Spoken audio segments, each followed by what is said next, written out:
آؤ تابوت محمد کا اٹھاؤ لوگو، ہائے رسول اللہ، ہائے رسول اللہ، آؤ تابوت محمد کا اٹھاؤ لوگو، برس رہے ہیں تابوت پر حسن کے، برس رہے ہیں تابوت پر حسن کے۔ اپنے آپ کو پیش کیا جب اپنی وفات سے 2 یا 3 دن پہلے اس حالت میں مسجد میں آئے۔ دیکھیے غدیر خم کے میدان سے آتے ہی رسول خدا بیمار پڑ گئے۔ اب یہ تحقیق فی الحال چھوڑ دیجئے کہ اچانک پیغمبر کو کون سی ایسی بیماری لاحق ہو گئی۔ ابھی حج کر کے آئے ہیں، اور حج بھی پیغمبر نے جس انداز سے کیا، جوان صحت مند آدمی اتنے جوش سے حج نہیں کر سکتا۔ رسول خدا کا وہ حج میں ہمیشہ مکے میں بیان کرتا ہوں، بڑا دلچسپ بھی ہے وہ واقعہ۔ 3 دن لگتے ہیں رسول کی حج کو لے کے، جو غدیر خم کے میدان میں پالان شجر کے ممبر پہ اتنے اطمینان سے بیٹھا ہے کہ ہاتھ میں علی کو اٹھا رکھا ہے، مجمع بے جانے رسول پورا خطبہ دے رہے، وہ مدینے آتے ہی کیسے بیمار پڑا، اور ایسی بیماری کے بستر سے اٹھنے کے قابل نہ رہے، بڑھتی جا رہی ہے بیماری۔ سفر کا مہینہ شروع ہو گیا، پیغمبر کے بخار اور بیماری میں اضافہ ہو گئے، یہاں تک کہ وہ مدینے والے جو صبح و شام پیغمبر کے چہرے کی زیارت کے عادی تھے، اور صبح و شام بھی میں غلط کہہ گیا، ہر نماز کے وقت مسجد میں آ کے زیارت کرتے، ایک دم زیارت رسول خدا سے محروم ہو گئے۔ میں نے کہا تھا کہ مدینے میں سلمان جیسے اصحاب بھی ہیں، تڑپے جا رہے ہیں کہ جو ثواب اور فضیلت ہمیں روزانہ ملتا تھا، کئی بار ملتا تھا دن میں، پیغمبر حجرے سے نکل ہی نہیں رہے، ایک دم مدینے میں اعلان ہو گئے۔ مدینے والوں، رسول خدا نے یہ اعلان کروایا کہ سارا مدینہ مسجد میں آ جائے۔ آج میں ان سے ایک مختصر خطاب کرنے والا ہوں۔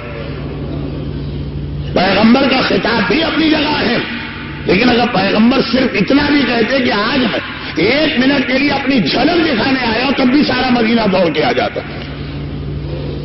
تاریخ یہ کہتی ہے کہ مدینے میں رسول کی زندگی میں اتنا مجمع کبھی نہ ہوا، ساری مسجد بھر گئی۔ 2 مہینے سے پیغمبر کی زیارت سے محروم، اور جب پیغمبر کو حجرے میں اطلاع ملی کہ سب آنے والے آ گئے، تو پیغمبر اپنے حجرے سے باہر تشریف لائے۔ بدن میں اتنی طاقت نہیں ہے کہ خود سے چل سکتے۔ ایک طرف سے مولا علی نے پیغمبر کے کندھے کو سہارا دیا ہے، دوسری جانب سے پیغمبر کے چچا بنو عباس کے جد امجد عباس نے سہارا دیا۔ میں نے کہا نا، حج اور غدیر میں پیغمبر کے جسم کی دنیاوی طاقت دیکھیے، اور صرف 2 مہینے میں پیغمبر کی یہ کمزوری اور ناطاقتی دیکھیے۔ کچھ تو ہوگا، لیکن خیر۔ اور یہ چند قدم کا فاصلہ، منبر رسول دیکھیے گا جا کے مدینے کی مسجد، اچھا آدھے سے زیادہ مجمع تو دیکھے ہوئے، اور حجرہ رسول کا دروازہ، چند قدم کا فاصلہ، شاید اس منبر سے یہ پلر تک کا، وہ طے کرنے میں پتہ نہیں پیغمبر کو شاید آدھا گھنٹہ لگ گیا، چلا ہی نہیں جا رہا۔ دونوں جانب سے سہارا دیا، پھر بھی پیغمبر سے نہیں چلا جا رہا۔ پیغمبر مشکل سے منبر کے قریب پہنچے، اور بڑی مشکل سے منبر پہ جا کے بیٹھے، اور کہا کہ اے مسلمانوں، میرا اصل موضوع 1432 ہجری کا ذہن میں رکھ کے بات سنیے گا۔ کہا کہ اے مسلمانوں، اب بہت جلد وہ وقت آ رہا ہے کہ میں رفیق اعلیٰ اپنے پروردگار کی بارگاہ میں جانے والا ہوں، اور میں نہیں چاہتا ہوں کہ کسی کا کوئی حق میری گردن پر ہو اور وہ قیامت میں مجھ سے پوچھے۔ اللہ اللہ، اس سے بڑھ کر رسول قبر و قیامت کی اہمیت کیا بتائیں گے؟ شفیع المذنبین ہے، قیامت میں تو صرف رسول خدا کی بادشاہت چلے گی، کہہ رہے لیکن کوئی وہاں مجھ سے حق نہ مانگے، میں اس لیے تمہارے درمیان آیا ہوں کہ اگر کسی کو زندگی میں میری ذات سے کبھی کوئی تکلیف پہنچے، ذاتی تکلیف، تو وہ آ کے اپنا حق یہیں پہ مانگ لے، قیامت میں مجھ سے سوال نہ کرے۔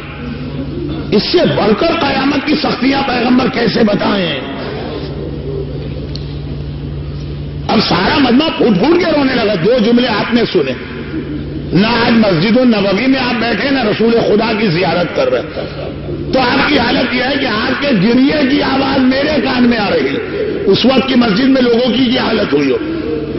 جب سے پیغمبر مسجد میں آئے تھے بعض لوگ اسی وقت سے رو رہے تھے۔ جائیے کبھی کربلا میں آپ، ابھی وہ گنبد ہی نظر آیا اور آنکھوں میں آنسو آ جاتے ہیں، لوگ رو رہے ہیں رسول کو دیکھ کے۔ اور جب پیغمبر نے یہ جملہ ارشاد فرمایا، اب جو گریے میں اضافہ ہوا، مسجد میں کوہرام بپا ہوا، لوگ پلر اور دیواروں سے سر ٹکرانے لگے۔ یا رسول اللہ آپ کیسی بات کرتے ہیں؟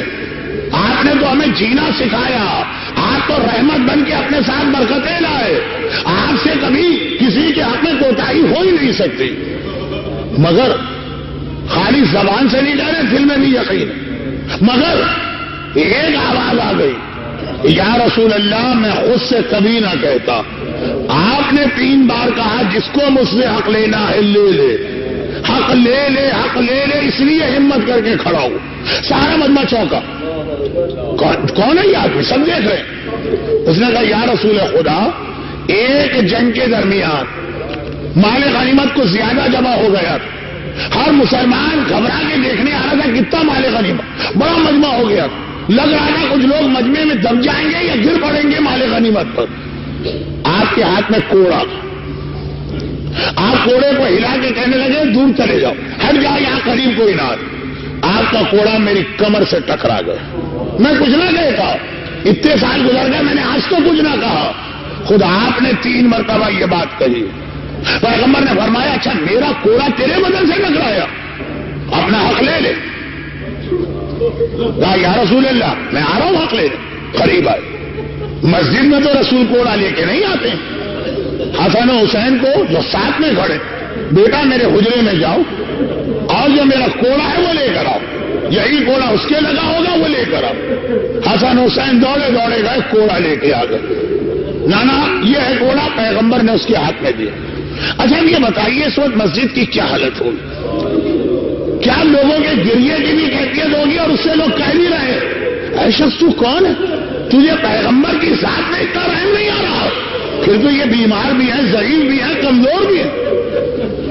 اس نے رسول خدا کو دیکھا، یا رسول اللہ لوگ مجھ سے یہ بات کہہ رہے ہیں، اگر آپ کہیں میں واپس چلا جاؤں۔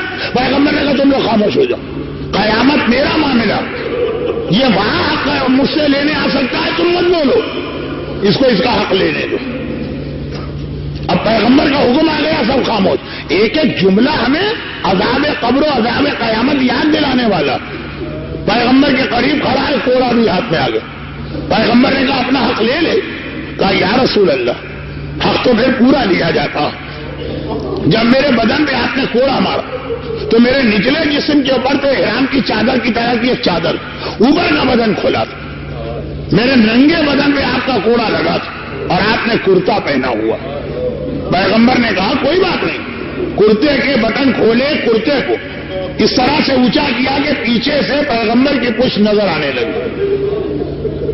مسجد کی عجیب حالت ہو گئی کیونکہ پیغمبر کا اب جو بدن نظر آیا، کمزوری کی وجہ سے گویا ہڈیاں ظاہر ہو رہی، اتنا کمزور رسول کھڑا نہیں ہو سکتا۔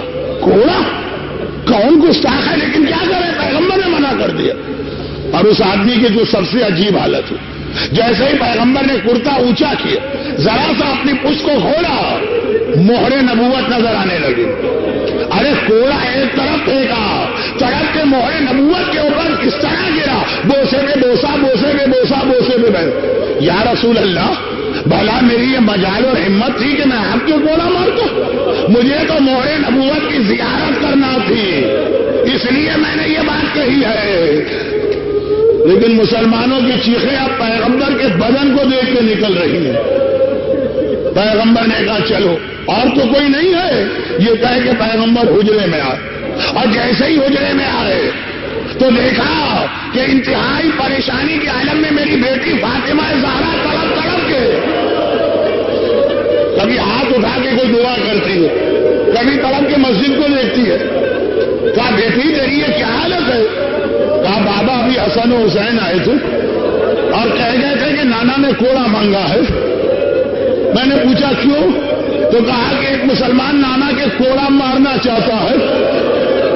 بیٹی نے اپنے باپ کی یہ حالت دیکھی ہے، عام مسلمان دیوار سے سر ٹکرا رہے ہیں، یہ تو فاطمہ جیسے بیٹی ہے. تڑپ کے کہا بابا ارے میں برداشت نہ کر سکی.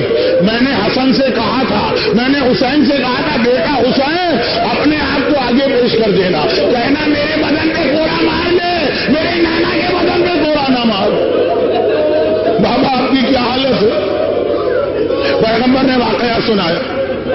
میں صرف ایک جملہ یہاں کہتا ہوں اور پھر بس آخری دو جملے مصائب کے. شہزادی یقیناً بیٹی کو باپ سے بڑی محبت ہوتی ہے.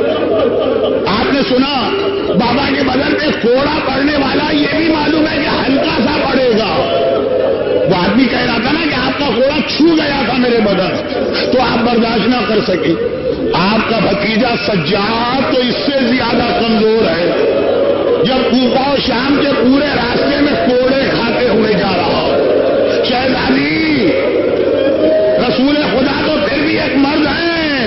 ارے آئیے راہ شام میں آپ کی بیٹیاں زینب و کلثوم، آپ کی پوتی سکینہ کتنے کوڑے کھاتے جا رہے. اور اب پیغمبر اب آ کے اس طرح سے بستر پہ گرے کہ کل صبح تک 28 صفر تک سوائے واجب نمازوں کے بستر سے نہ اٹھے. اور یہ 3 راتیں پیغمبر کی بڑی تکلیف میں گزری. بیٹی کے کان میں باپ کی ذرا سی آواز آ جائے. عام بیٹی کی کیا حالت ہے؟ تو فاطمہ جیسی بیٹی ہے. اور یہ اہل بیت کا گھرانہ ہے. اہل بیت کے گھرانے کا مطلب آپ سمجھے. 21 رمضان کو میرے مولا کو نیند نہیں آ رہی. کلثوم نے دیکھا بابا بستر میں کروٹیں بدل رہا. گھبرا کے کہا بابا کیا تکلیف زیادہ ہے؟ کہا نہیں، مجھے ابن ملجم کے کرانے کی آواز آ رہی. ایسا لگ رہا ہے رسی کو زیادہ سختی سے باندھا گیا. جب تک کہ اس کی آواز بند نہ ہوگی اسے آرام نہیں آئے گا. علی کو آرام نہیں آ سکتا.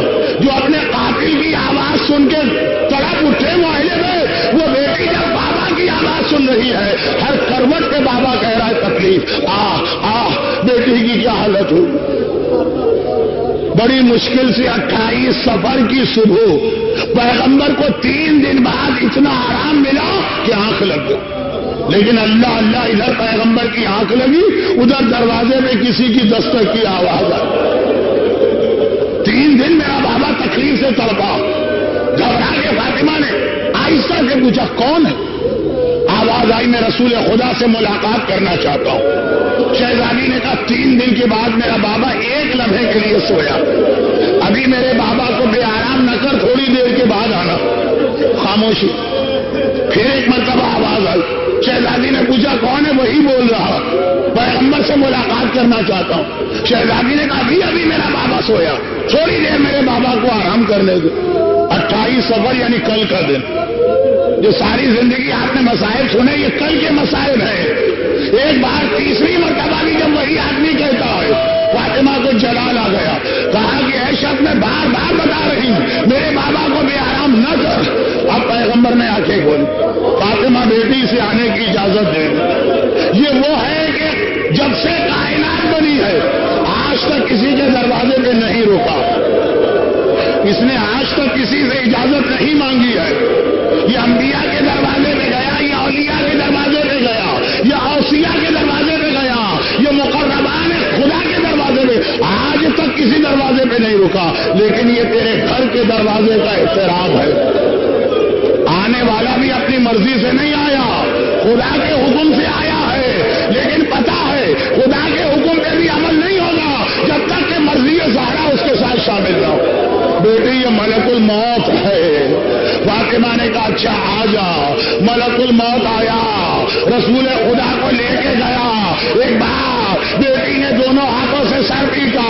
ہائے میرا بابا مارا گیا، ارے میں یتیم ہو گئی. ہائے یتیمہ فاطمہ. شہزادی میں آپ سے گستاخی نہیں کر رہا ہوں، لیکن کم از کم اس وقت، تھوڑی دیر بعد کے مسائل تو میں پڑھ رہا ہوں، کم از کم اس وقت جب بابا مارا گیا اور آپ نے ہائے میں یتیم ہو گئی کی فریاد کی، آپ کو یہ فریاد تو کرنے، اس وقت تو فریاد کرنے دی گئی نا۔ ایک وہ کربلا کی یتیمہ تھی، ادھر کہا میرا بابا مارا گیا، ادھر سے شمر کا تماچا پڑا، ادھر سے سارے ساتھ کا گھوڑا پڑا، اور وہ آخری جملے۔ لیکن فاطمہ کے مسائل بھی کم نہیں ہیں، ابھی تھوڑی دیر گزری ہے، آواز آتی ہے فاطمہ گھر کا دروازہ کھولو ورنہ ہم تمہارے گھر کا دروازہ جلا دیں گے۔ آئے فاطمہ، تھوڑی دیر پہلے ملک الموت رک گیا، حکم خدا سے آنے والا کہتا ہے قدم آگے نہیں بڑھا سکتا، یہ کون ہے؟ ایک مرتبہ فاطمہ نے کہا گھر کا دروازہ نہیں کھلے گا، یقین ہے فاطمہ کو جب ملک الموت میری اجازت کے بغیر نہیں آ سکتا۔ ارے ملک الموت تو چھوٹا، میرا بابا کائنات کا سردار جب تک اسے اجازت نہ لے میرے گھر میں داخل نہیں ہوتا۔ آنے والے نے خالی دھمکی نہیں دی، ایک بار آگ جلا کے اس طرح دروازہ کھولا کہ اپنے حجاب کو بچانے کے لیے فاطمہ دروازے کے پیچھے گئی، خالی دروازہ نہ کھولا، فاطمہ کے بدن پہ کوڑا پڑا، پسلیاں ٹوٹی، موسی شہید ہوا، اب اختیار فریاد کی بابا صبت علیہ مصائب لو انہا صبت علیہ سرنا لیا بابا آج آپ کی وفات کا دن نہیں آیا، فاطمہ کے مسائل شروع ہو گئے، اتنی مصیبتیں کہ دن راتوں میں بدل گیا۔ میرا مظلوم آقا زہر دغا سے شہید ہونے والا آقا، جعدہ ابن اشعث ابن قیس حسن مجتبی کی دوسری بیوی، حاکم شام نے کئی طریقے اختیار کیے حسن کو شہید کرنے کے، ہر مرتبہ ناکامی ہوئی، لیکن ہر زہر اپنا اثر جسم میں چھوڑتا، ہر بار کلیجہ کٹتا، ہر بار حسن کو اس زہر کی تلخی کا سامنا کرنا پڑتا۔ ائمہ طاہرین میں کوئی ایسا نہیں ہے جسے 7 مرتبہ زہر دیا گیا، ہر زہر اپنے اثرات لے کے آتا ہے، روز بروز حسن کمزور ہوتے جا رہے ہیں۔ 6 مرتبہ کا زہر جب ناکام ہوا، اب ایک بار آقا عباس نے ہاتھ جوڑے اور کہا مولا حسن مجتبی، اب تک میں نے آپ کی بات مانی تھی، لیکن اب میں آپ سے درخواست کرتا ہوں کہ مجھے وہ پہرا قائم کرنے دیں کہ کسی کو آپ کے قریب میں نہ آنے دوں۔ سارے راستے بند ہو گئے، کھانے میں زہر ملایا، لاٹھی کے نیچے لوہے کا ٹکڑا زہر آلود کر کے رکھا گیا، سارے طریقے اب ناکام، اب باہر کا کوئی آدمی نہیں آ سکتا۔ اب عباس کا پہرا، جب عباس کا پہرا ہوتا ہے، 28 رجب کو جب حسین کا قافلہ چلا تھا اس وقت قافلے کی شان دیکھنا، اور جب عباس نہ رہا تو 11 محرم کا قافلہ چلا اس کو دیکھنا۔ عباس کا پہرا آیا، عباس کسی کو حسن کے قریب نہیں آنے دیتے۔ حاکم نے کہا کیا طریقہ اختیار کیا جائے، اب تو گھر کے کسی آدمی کو ملایا جائے۔ وہ ساری باتیں ہو گئی، جعدہ سے کہا کہ اب تک میں 6 مرتبہ زہر دے چکا ہوں، زہر پہنچ تو گیا مگر یہ علی کا وارث ہے، علی کا جانشین ہے، ہر زہر کا سامنا کر گیا، اب میں ایسا زہر بھجواتا ہوں جو میں نے بادشاہ روم سے منگوایا، ایک بہتے دریا میں یہ زہر ڈال دو تو اس دریا کی ساری مچھلیاں مر کے رہ جائیں گی۔ حسن اس کا سامنا نہیں کر سکے کہ کسی طرح سے حسن کے پانی میں یہ زہر پہنچا دینا۔ آدھی رات کا وقت ہے، کون سی آدھی رات؟ آج کی آدھی رات، 10:30 تو بج چکے ہیں، آدھی رات کے قریب حسن سو رہے ہیں، اور سوتے وقت بھی بڑا سخت پہرا۔ کیا مطلب؟ حسن کے بستر کے ایک طرف حسین کا بستر اور دوسری جانب زینب کا بستر، بھائی اور بہن اپنے حصار میں لے کے اپنے بڑے بھائی اور سردار کو سو رہے ہیں۔ جعدہ آہستہ آہستہ آتی ہے وہ ملعونہ، اور ایک بار حسن کے سرہانے جو پانی کی سراہی رکھی، تھوڑا سا زہر اس میں ڈالا اور اسی طرح آہستہ سے چلی گئی۔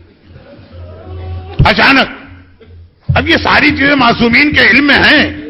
اچانک حسن مجتبیٰ کی آنکھ کھلی اور ایک مرتبہ حسن مجتبیٰ نے سراہی کی جانب ہاتھ بڑھایا, زینب کی آنکھ کھل گئی. کھٹکے سے سوتی تھی زینب, بھائی نے کروٹ بدلی, زینب کی آنکھ کھل گئی. دیکھیں ایک بات یاد رکھیے گا, زینب حسین سے جو محبت کرتی ہیں حسن سے بھی کم محبت نہیں کرتی ہیں. گھبرا کے کہا بھیا یہ زحمت کیوں کر رہا, میں تجھے پانی پلا دوں. حسن کو پتا ہے نا پانی میں کیا. حسن نہیں چاہتے کہ زینب کا ہاتھ اس پانی کو لگے. زندگی میں کبھی زینب کو یہ خیال زندگی بھر رہے گا, ہائے وہ پانی تو میں نے خود بھائی کو دیا تھا. بہن دیکھیں, بہن وہی سوال کر رہی ہے جو ایک بہن کو کرنا چاہیے.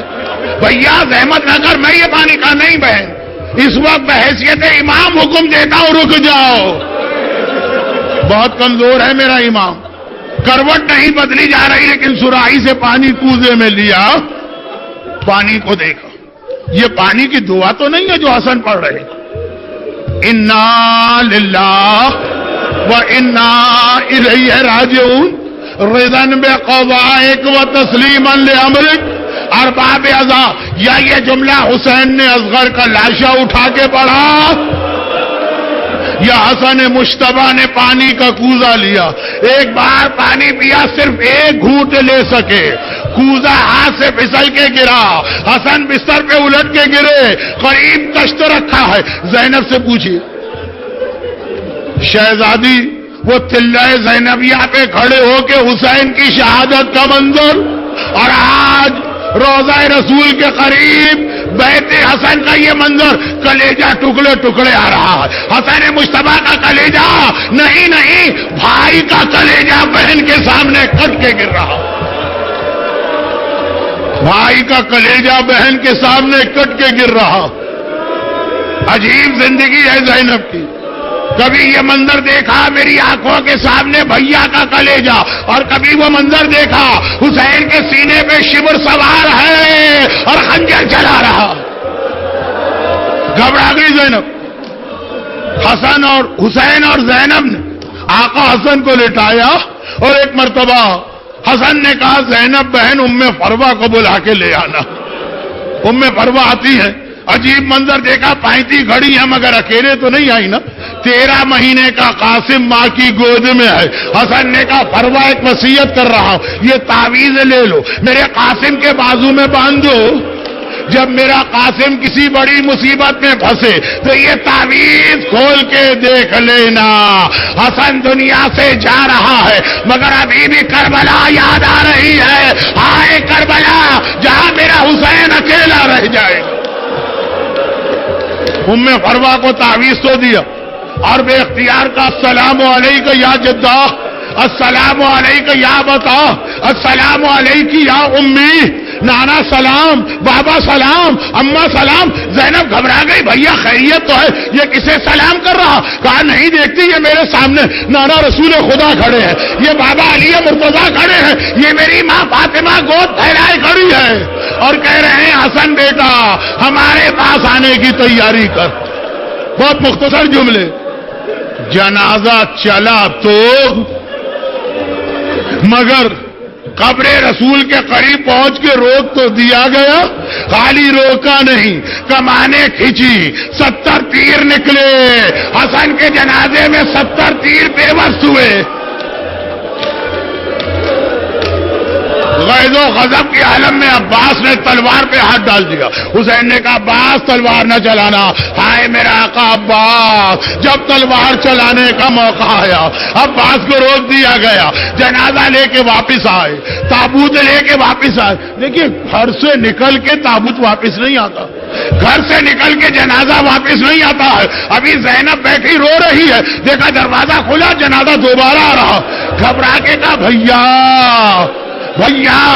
یہ تابوت یہ جنازہ کیوں واپس آیا. حسین نے کہا زینب سوال بعد میں کر لینا, پہلے ایک آخری خدمت اور کرنا ہے. تابوت کو رکھا, کہا زینب اس جنازے میں سے تیر نکالنا ہے. ایک طرف حسین ایک طرف زینب روتے جاتے ہیں, تیر نکالتے جاتے ہیں. بس آخری جملہ سنیے, روتے جاتے ہیں، تیر نکالتے جاتے ہیں۔ 11 محرم کو زینب نے حسین کے لاشے پہ آ کے کہا بھیا بہن بہت شرمندہ ہے، مدینے میں بھیا حسن کے لاشے سے تیر نکالے، تیرے لاشے سے تیر نہیں نکال رہی ہوں، لیکن بھیا مدینے میں میرے ہاتھ کھلے تھے، اس وقت دونوں ہاتھ گردن سے بندھے ہیں، آئے زینب کیسے تیر نکالے؟